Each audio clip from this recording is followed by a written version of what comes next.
नमस्कार, मैं आज फिर उपस्थित हुआ हूं आपके सामने दूसरा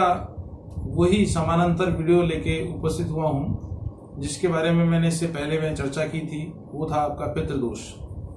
पितृदोष के ज्योतिषीय कारण क्या है और हम कैसे पहचाने कि हमारे जीवन में या हमारे कुंडली पर पितृदोष का प्रभाव है। तो मैंने उनके लक्षणों के बारे में भी आपको बताया था पिछले वाले वीडियो में। लगभग 24-25 ऐसे लक्षण बताए थे मैंने जिनकी वजह से आप आसानी से पता लगा सकते हैं। और इसमें जरूरी नहीं कि एक ही के आधार पर लगभग 25 में से 15 से अधिक अगर आपके लक्षण मिल रहे हैं आपके जीवन में, आपके परिवार में, तो ये मान लीजिएगा कि आप पितृदोष से पीड़ित हैं या आपके परिवार में से किसी सदस्य की विशेष पर पितृदोष का विशेष रूप से नेगेटिव प्रभाव पड़ रहा है। तो आज मैं चर्चा करता हूं कि अगर ऐसी स्थिति आपके परिवार में, आपके घर के सदस्यों के साथ में हो रही है जिसे हम पितृदोष के नाम से जानते हैं, तो उसके साधारण उपाय क्या हैं और ज्योतिषीय उपाय क्या हैं। तो सबसे पहले मैं बात करता हूं साधारण उपायों के बारे में। देखिए, अगर जब आपको लगता है कि आप कहीं ना कहीं पितृदोष के पीड़ित होने के स्थिति में हैं और आपके परिवार में अशांति का वातावरण है, शारीरिक कष्ट, मानसिक कष्ट और आर्थिक कष्ट जैसी समस्याएं भी सभी सदस्यों को या अधिकांशतः सदस्यों को सामना करने पड़ रही हैं, तो आप एक 5 ऐसे नियम हैं जो आप आसानी से फॉलो कर सकते हैं। जैसे सबसे पहला काम तो यह है कि परिवार के सभी सदस्यों को ईश्वर के प्रति आस्था होनी चाहिए। और दूसरी बात ये कि प्रतिदिन स्नान करने के पश्चात अधिकांश सदस्यों को सूर्य को जल चढ़ाना चाहिए। और सूर्य को जल चढ़ाने का एक तरीका होता है कि आप पंजे के बल चढ़ाएं और उसमें कुछ मीठा डाल लें, या तो चीनी डाल सकते हैं, गुड़ डाल सकते हैं, बतासे भी डाल सकते हैं। प्रतिदिन सूर्य को जल चढ़ाने से कुंडली में अगर सूर्य राहु का ग्रहण योग है या सूर्य केतु का ग्रहण योग है, एक तो वो दूर होगा, दूसरा घर के सभी सदस्यों को यशस्वी होने का लाभ मिलेगा और उनके द्वारा जो भी कार्य संपन्न किए जाएंगे उसमें उन्हें लाभ, यश, सम्मान और प्रतिष्ठा मिलेगी। दूसरा साधारण उपाय है कि हम प्रतिदिन भोजन बनाने से पहले या भोजन बनाते समय पहली रोटी गाय के नाम से निकालें और जब आखिरी में जो रोटी हमारे द्वारा बनाई जाती है वो कुत्ते के नाम से निकाल के रख दें। क्योंकि व्यवहारिक जीवन में व्यवहारिक समस्याएं भी आती हैं, परंतु ये आप अनिवार्य रूप से प्रतिदिन एक नियम बना लें कि पहली रोटी गाय की बनाने के बाद या निकालने के बाद जब आखिर की जो रोटी बने वो कुत्ते के नाम से निकाल के रख देनी चाहिए। और जैसे ही पूरे दिन में किसी भी महिला को या किसी भी ऐसे सदस्य को जो घर पर अधिकांश समय व्यतीत करते हैं, तो गाय को या तो गौशाला में जाके वो रोटी खिला के आए या फिर कोशिश ये करें कि आसपास कोई गाय देखे को मिल जाए तो उसको पहली रोटी गाय को खिला दें। और ठीक वैसे ही जिस जगह पर हम रहते हैं सामान्यतः कुत्तों की या स्ट्रीट डॉग्स की अवेलेबिलिटी करीब करीब हो ही जाती है, तो वो कुत्ते को रोटी खिलाने का भी एक नियम अपने दैनिक जीवन में बना सकते हैं। तीसरा जो उपाय है वो ये है कि जब पारिवारिक सदस्यों में से छात्र वर्ग या युवा वर्ग अगर अपने द्वारा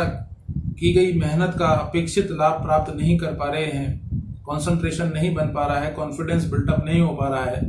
तो ऐसी स्थिति में ओम ग्राम ग्रीम ग्रोम सह गुरुवे नमः की एक माला यानी कि 108 मंत्र बोलकर इस प्रकार की समस्या से भी निजात पा सकते हैं। नेक्स्ट जो उपाय है वो ये है कि महीने में एक बार अमावस्या आती है, प्रति अमावस्या को परिवार का मुखिया या परिवार का कोई भी सदस्य शिव जी के मंदिर आधी किलो कच्चा दूध शिवलिंग पर चढ़ाएं ओम नमः शिवाय कहते हुए, और उस पर ओम बनाकर थोड़े से चावल शिवलिंग के ऊपर रख दें। तदोपरांत पूरे दिन में जब कभी भी समय मिले तो गायों को चारा खिलाएं। अमावस्या के दिन किसी गरीब व्यक्ति को, किसी भिखारी को या जिस व्यक्ति को वास्तव में इसकी आवश्यकता है उसको भोजन कराएं या उसको आर्थिक मदद भी दी जा सकती है। और एक बात और है कि अमावस्या के दिन आप 2 बर्फी बाजार से खरीद के ले आएं और उसका भोग अपने पितरों के नाम से भी लगा देना चाहिए। अब बात करते हैं पारिवारिक सदस्यों के शारीरिक कष्ट की, तो घर में महामृत्युंजय का जाप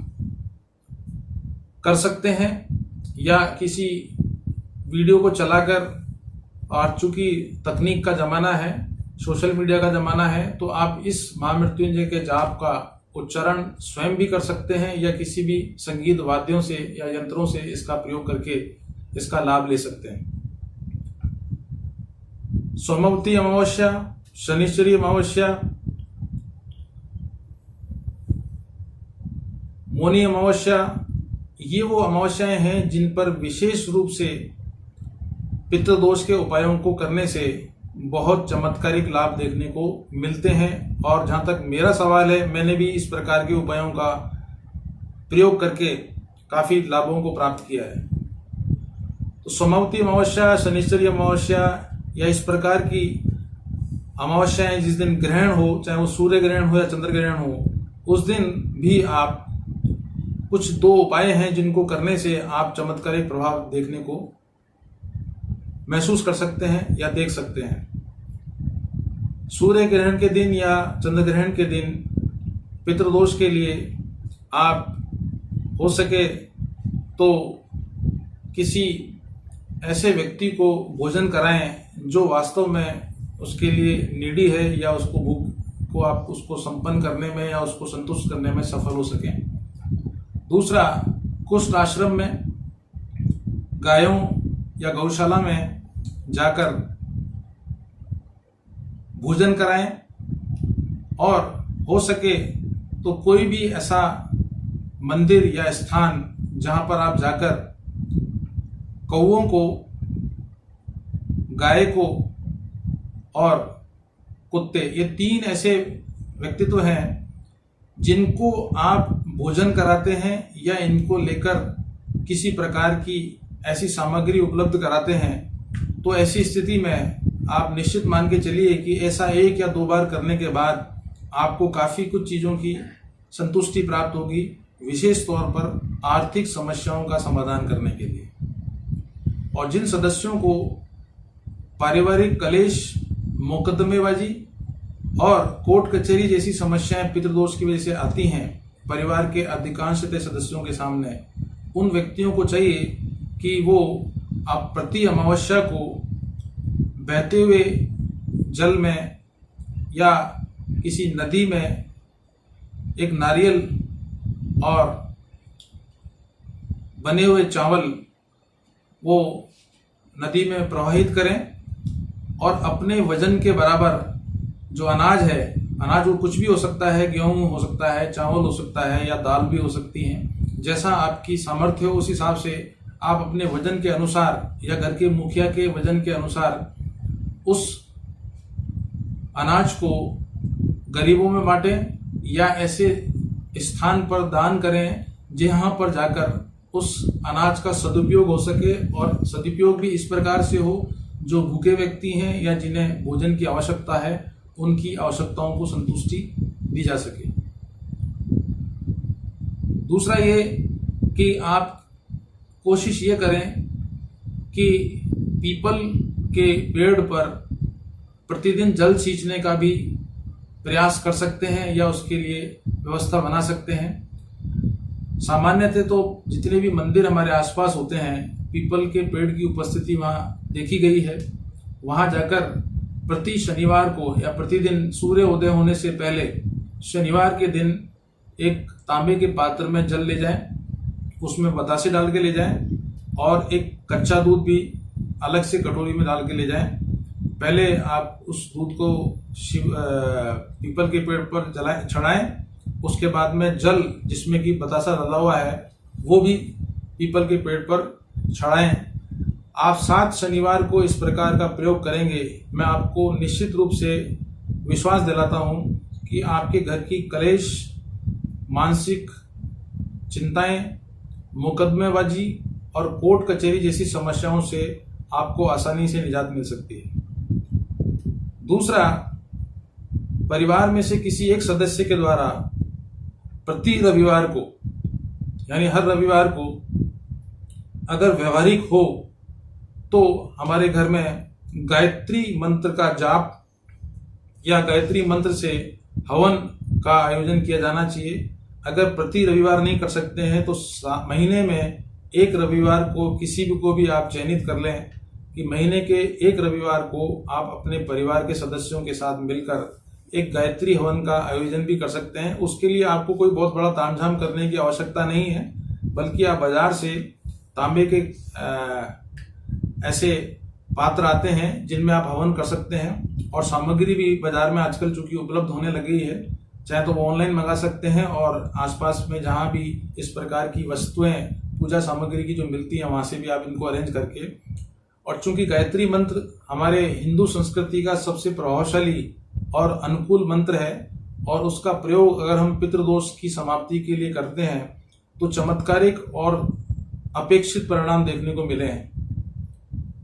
तो ये प्रति रविवार को या हर रविवार को अगर आप ऐसा कर सकें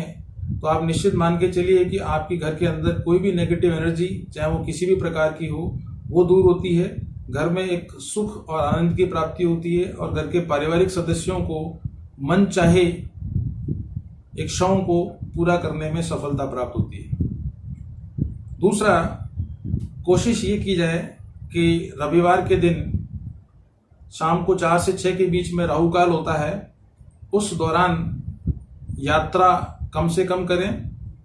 दूसरा, इस समय पर कोशिश ये करें कि आप किसी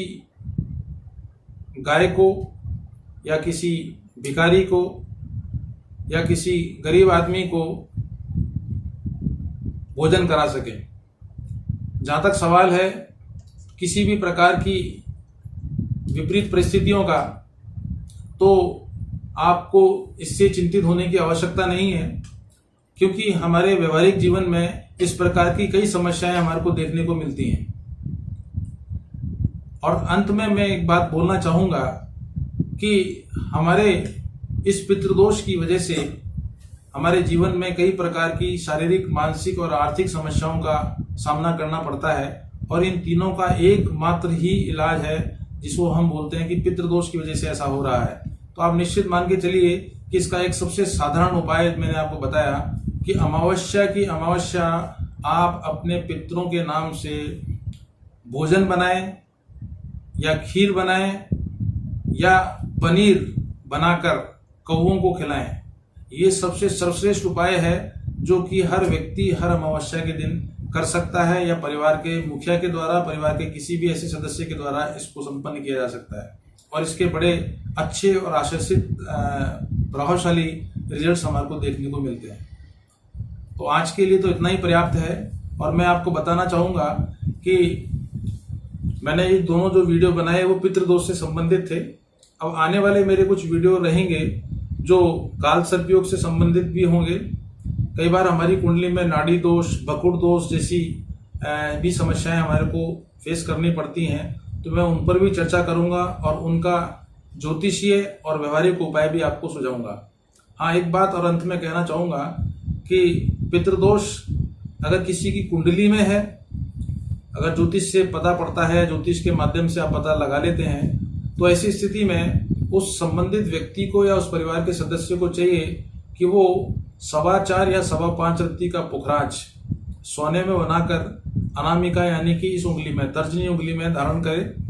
प्रतिदिन सूर्य को जल चढ़ाए, और हो सके तो सोमवार का व्रत या प्रदोष का व्रत करने से उस संबंधित व्यक्ति के पितृदोष को तो दूर किया ही जा सकता है, बल्कि उस व्यक्ति की वजह से परिवार के सदस्यों पर जो दुष्प्रभाव पड़ रहे हैं उसको भी बहुत चमत्कारिक रूप से आप कम कर सकते हैं। आज के लिए इतना ही पर्याप्त है। नमस्कार, धन्यवाद।